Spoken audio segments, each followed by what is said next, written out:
Dear student, अस्सलाम वालेकुम। Numerical analysis का आज हम जो टॉपिक पढ़ने जा रहे हैं वो रंग कुत्ता मेथड है। इससे पहले हम न्यूमेरिकल एनालिसिस के बहुत सारे मेथड डिस्कस कर चुके हैं। तो इनमें एक इंट्रोडक्शन टू न्यूमेरिकल एनालिसिस है जिसमें पूरा ओवरव्यू हमने न्यूमेरिकल एनालिसिस का लिया था। इसके बाद फिक्स पॉइंट इटरेशन मेथड हमने किया है, बाइसेक्शन मेथड हमने किया है, फिक्स पॉइंट इटरेशन मेथड किया है, रेगुलर फाल्सी मेथड हमने किया है, न्यूटन राफसन मेथड किया है, गाज इलिमिनेशन गाज जॉर्डन मेथड किया है, एलयू डिकम्पोजिशन मेथड हमने किया था, Jacobi method, Gauss Seidel method, power method, Newton Gregory formula for forward interpolation, backward interpolation, Newton divided difference, Simpson 1/3, Simpson 3/8, Euler method, improved Euler method, modified Euler method, Taylor series method, ये सारे method हम पहले discuss कर चुके हैं। तो आज ये ऑर्डिनरी डिफरेंशियल इक्वेशन को सॉल्व करने का हम जो मेथड पढ़ेंगे वो आर के मेथड है। तो सिंपली इसको आर के मेथड कहते हैं, जैसे रंग कुत्ता मेथड भी कहते हैं। ठीक है, are K method of order 4 भी ये कहलाता है। तो आज इस टॉपिक को हम कवर करने की कोशिश करेंगे। तो हम एक एग्जाम्पल देखेंगे और इस एग्जाम्पल पर इस मेथड को अप्लाई करेंगे। ठीक है, तो एग्जाम्पल से आपका ये ज़्यादा क्लियर होगा कि आपको ये मेथड अप्लाई करना भी आ जाएगा और इसको रिजल्ट कैसे निकालना है ये भी आपको पता चल जाएगा। तो आइए देखते हैं example. Apply R K method of order 4 to solve the differential equation dy by dx is equal to x plus y with initial condition y0 is equal to 1 for x is equal to 0, 0.1, 0.2. Compare your result with the exact values. तो ये हमारा question है कि हमने ये R D differential equation दी हुई है और साथ इसकी इनिशियल कंडीशन दी हुई है। हमने इसके ऊपर आर के मेथड यूज करना है ऑर्डर 4 का इस डिफरेंशियल इक्वेशन को सॉल्व करने के लिए। और फिर हमने रिजल्ट जो निकालना है इसका, वो एक्स की इनिशियल जो वैल्यू है वो 0, 0.1, 0.2 है। और फिर हमारा जो रिजल्ट आएगा उसको एग्जैक्ट वैल्यू जो है उसके साथ हम कंपेयर भी करेंगे। तो आइए देखते हैं इसका solution. The given initial value problem dy by dx is equal to x plus y, y0 is equal to 1, h is equal to 0.1। ये इसका स्टेप साइज है, h इज इक्वल टू 0.1। ये यहाँ से हमें पता चल रहा है क्योंकि इसका ये जो वैल्यू दी गई है ना, ये पहले 0 है, फिर 0.1 है, फिर 0.2 है। इसका मतलब है ये स्टेप साइज हमें मिल रहा है 0.1, क्योंकि इनमें जो डिफरेंस आ रहा है ना वो 0.11 का आ रहा है। तो h इसका स्टेप साइज 0.1 है। बाकी इनिशियल कंडीशन तो इसने हमें ऑलरेडी बता दी है और ये डिफरेंशियल इक्वेशन भी हमें पता है। ठीक है, तो इसको सॉल्व करने से पहले हम पहले देख लेते हैं कि ये are K method of order 4 होता क्या है। तो पहले ये इसका जनरल फार्मूला है, y n plus one is equal to y n plus 1/6 k1 plus 2k2 plus 2k3 plus k4। ये याद रखना कोई मुश्किल नहीं है, बड़ा आसान है।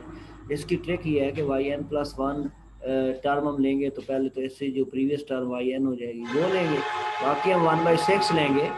और हमारे पास ये जो k1 है और लास्ट टर्म यहाँ पे k4 है। ठीक है, ये दो टर्म हम ऐड करेंगे और जो बाकी दो टर्म इनके बीच में आ रही हैं k2 और k3, ये दोनों 2 का मल्टीपल है। ठीक है, ये k1 और k4 जो है ना ये सिंपल है और इसके बीच में जो वैल्यू आ रही है k2 k3 ये दोनों 2 का मल्टीपल है। ठीक है, ओवरऑल इसको 6 पे डिवाइड किया गया है और ये yn है। ठीक है, तो ये आपके पास आर के मेथड का फार्मूला है। अब यहाँ पे k1 k2 k3 क्या है ये वैल्यू आप देखते हैं। ये वैल्यू भी इसके अंदर हम पुट करेंगे तो इसको सॉल्व करेंगे, पर इन वैल्यू को याद रखना कोई प्रॉब्लम नहीं है, ये आप इजीली याद रख सकते हैं। इसमें k1 जो है ये हमारे पास h आएगा into f x n y n हो जाएगा, यानी जो भी फंक्शन गिवन है हमारे पास, जैसे ये d y by d x, इसको हम f x n y n बोल सकते हैं। इधर एक्स एन वाई एन अगर हम पुट करें तो यहाँ पे हमने फंक्शन जो भी गिवन है उसको h से मल्टीप्लाई कर देना है। ये k1 की वैल्यू है। ठीक है, जब k2 की निकालनी है तो आपने सिर्फ एक चीज़ का इसमें इजाफा कर देना है।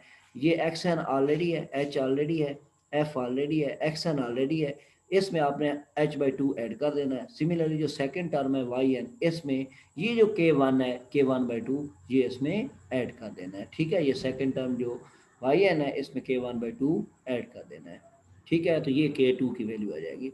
बिल्कुल आपने k3 की वैल्यू भी इसी तरह लेनी है, उसमें भी आपको परेशानी लेने की ज़रूरत नहीं है कि ये फार्मूला हमें याद नहीं रहेगा, बिल्कुल इजी है। यही h आ गया हमारा, यही f आ गया, xn आ गया।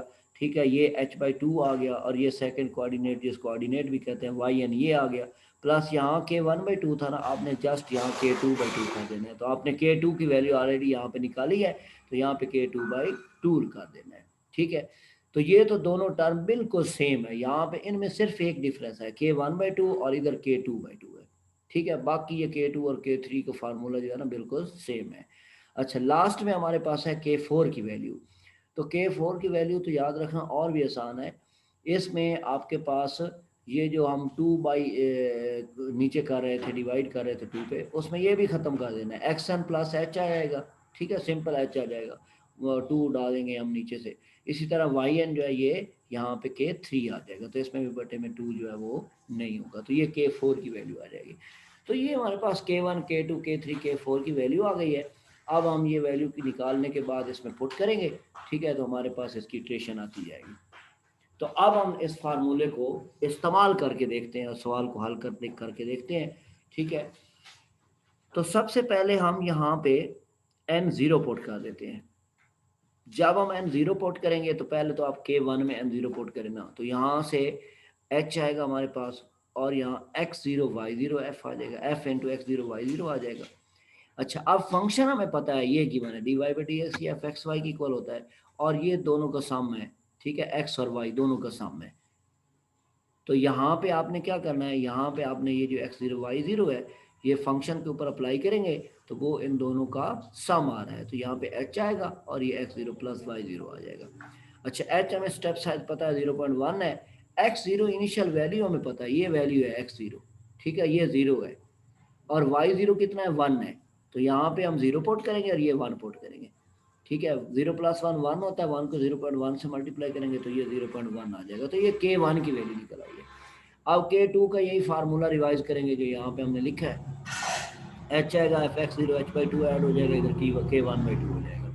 ठीक है, अब इस फंक्शन को अप्लाई करेंगे जो हमें गिवन फंक्शन है, गिवन फंक्शन में एक्स वाई दोनों का सम ले रहे हैं। ठीक है, तो इधर K2 के अंदर x हमारे पास ये पहली टर्म बन रही है, y ये दूसरी बन रही है, इन दोनों को हम क्या कर देंगे, सम ले देंगे, ये सम ले लिया हमने।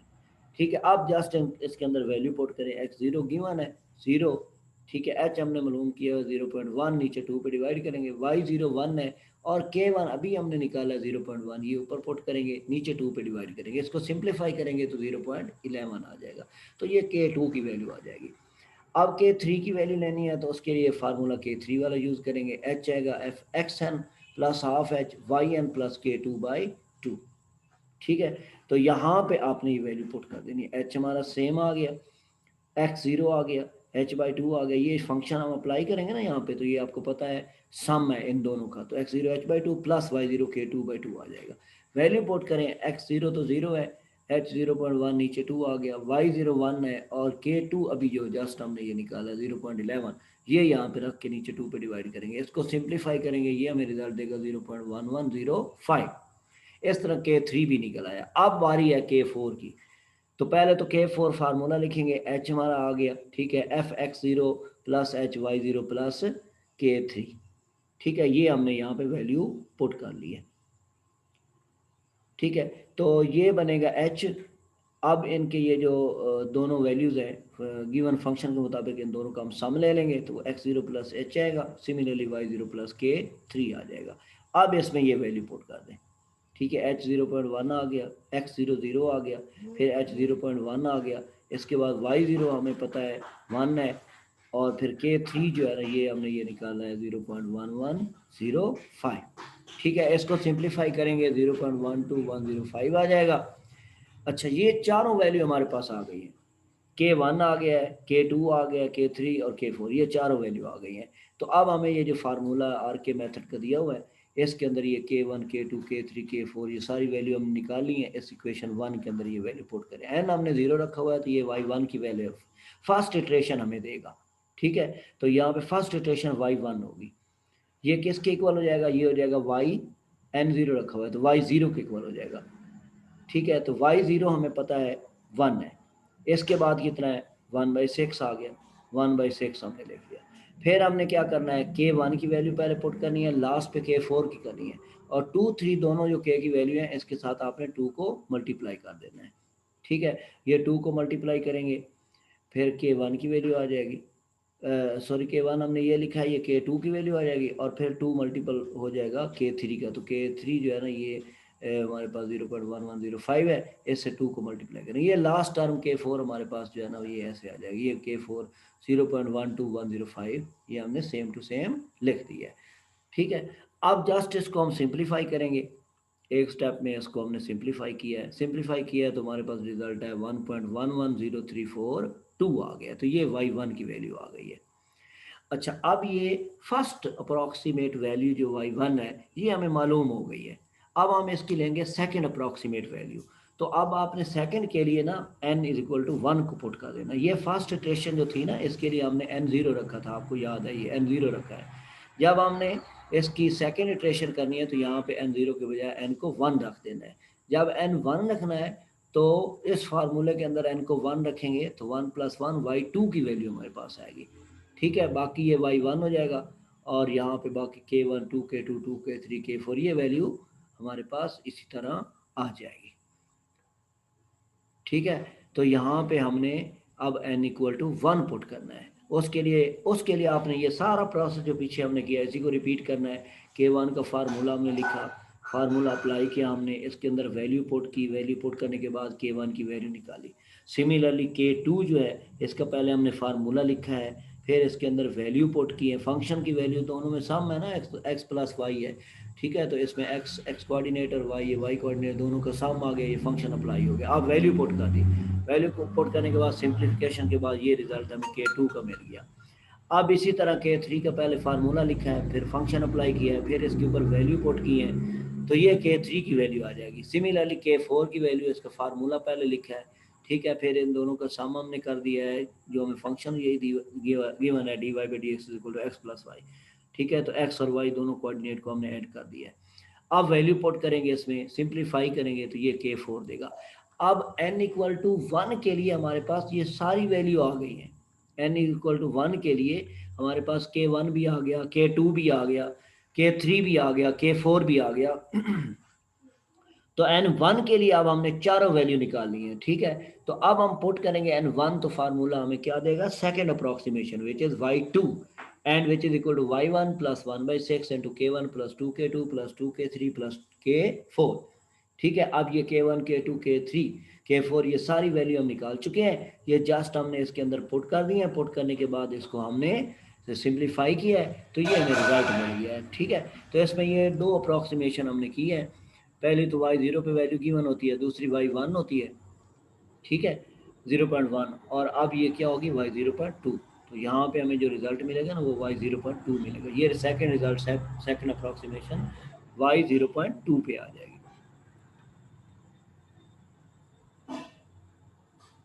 तो इस तरह हम जो है ना इसको सॉल्व कर सकते हैं। ठीक है, अब ज़रा इसका गौर करें कि ये पीछे हमने एग्जांपल किया है y = 2 × x-1। ठीक है, और हमने यही क्वेश्चन सॉल्व किया है यूलर मेथड के ज़रिए, और इस मेथड के ज़रिए हमने इसका 0.2 पे वैल्यू निकाली है, तो 1.24280516 आई है।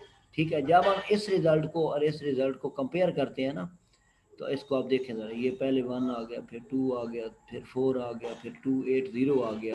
ठीक है, इसके बाद 5 आ गया, तो 6 डेसिमल प्लेसेस जो है ना, ये 6 डेसिमल प्लेसेस बनती हैं 5 तक।